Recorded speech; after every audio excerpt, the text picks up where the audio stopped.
नमस्कार, सादर प्रणाम, जय बद्री विशाल दोस्तों। सभी मित्रों को अंग्रेजी के नए साल की हार्दिक शुभकामनाएं एवं बधाइयाँ। भगवान बद्री विशाल नए साल में आप लोगों को दिन दुगनी रात चौगनी मेहनत का ऊर्जा दे और आशा है कि बीता हुआ जो समय आपका गुजरा होगा, कुछ कष्टमयी गुजरा होगा, तो जो आने वाला 2023 है अंग्रेजी का नव वर्ष, वो आप लोगों के लिए और आपके परिवार के लिए बहुत मंगलमय होकर आएगा। दोस्तों, वर्तमान में हम अपने गृह क्षेत्र से बाहर हैं और अभी हम कहीं की यात्रा कर रहे हैं। आपको आने वाले वीडियो में पता चल जाएगा।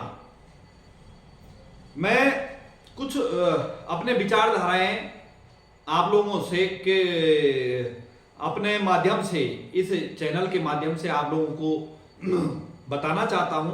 आपको मेरी विचारधारा कैसे लगेगी आप टिप्पणी करके बताएं। मैं ये नहीं कहता हूं कि मैं ठीक हूं, मैं ही ठीक हूं। मैं ठीक हूं तो मैं बोलता हूं या अन्य लोग बोलते हैं, लेकिन मैं ही ठीक हूं कि एक घमंड हो जाता है। मैं ठीक हूं तो सामान्य भाषा है, लेकिन मैं ही ठीक हूं एक घमंड का शब्द है। आप किस प्रकार की विचारधारा, आपको कैसी मेरी विचारधारा लगेगी, आप टिप्पणी करके बताएं। जैसे कि हम अभी कुछ समय पहले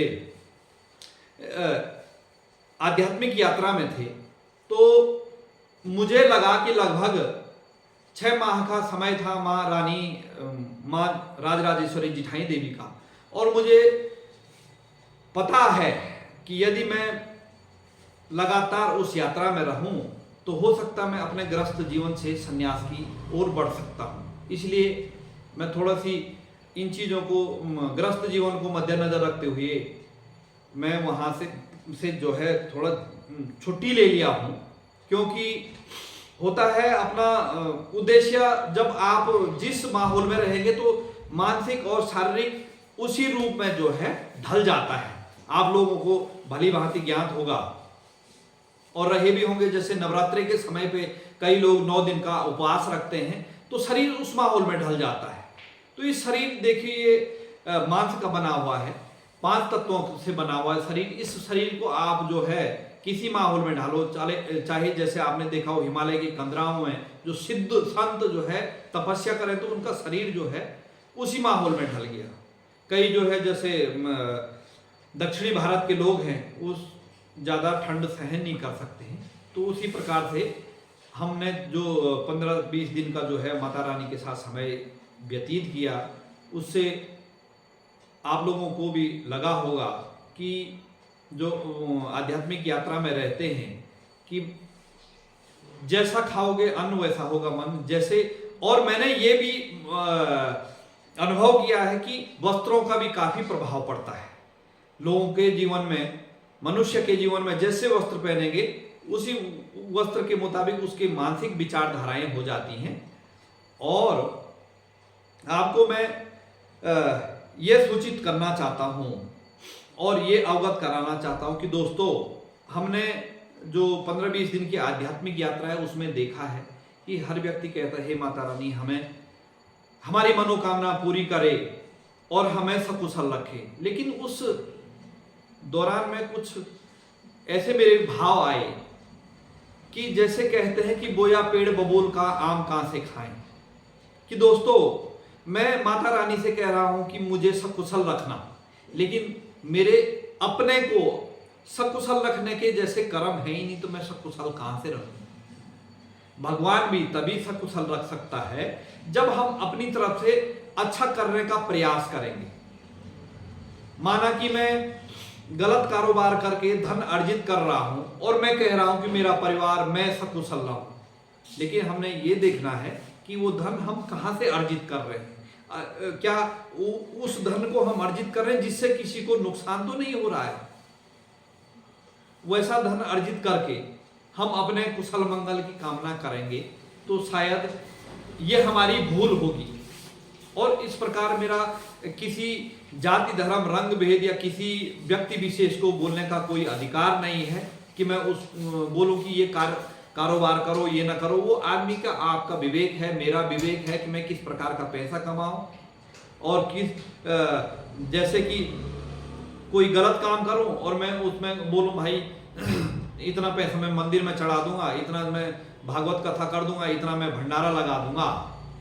तो ये सरासर हमारी गलत फहमी है कि मैं किसी का पैसा चोर करके और इस प्रकार के आध्यात्मिक कार्यों में लगाऊं, सामाजिक सेवा के कार्यों में लगाऊं, तो ये इससे अच्छा मैं वो कार्य करूं ही ना तो अच्छा रहेगा। तो मैंने इन चीज़ों का जो है माता रानी की डोली यात्रा में जो अनुभव किया है कि उस समय मेरे दिलो दिमाग में एक ही ये आया कि बोया पेड़ बबूल का आम कहाँ से खाएं। जब हम अच्छा कार्य करेंगे नहीं तो हमें अच्छे रहने की भी जो है कामना नहीं करनी चाहिए।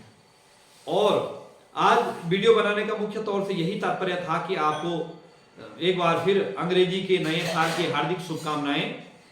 भगवान बद्री विशाल आपके परिवार को सकुशल रखे, यही मेरी भी जो है भगवान बद्री विशाल से कामना है कि हमारे दर्शकों को सकुशल रखे और उनके परिवार को अच्छी मेहनत करने की शक्ति प्रदान करे, जिससे कि वो अपना परिवार के साथ, चाहे उत्तराखंड में हो, उत्तर प्रदेश में हो, दिल्ली में हो, गुजरात में हो, लखनऊ में हो, महाराष्ट्र में हो, कहीं पे भी हो, तो वो सकुशल रहें।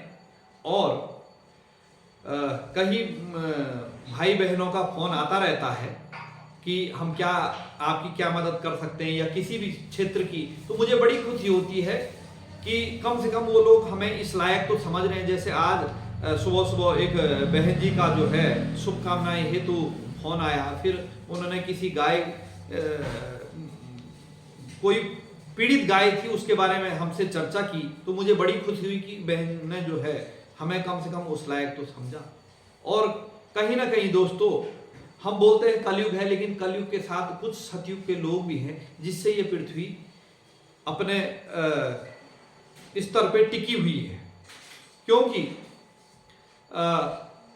मैंने इस चीज का अनुभव किया है अपने जीवन में, और अनुभव भी हर वक्त करता रहता हूँ, चाहे कहीं सफर करे, चाहे किसी से बातचीत करे, तो कहीं ना कहीं अच्छे लोग भी हैं।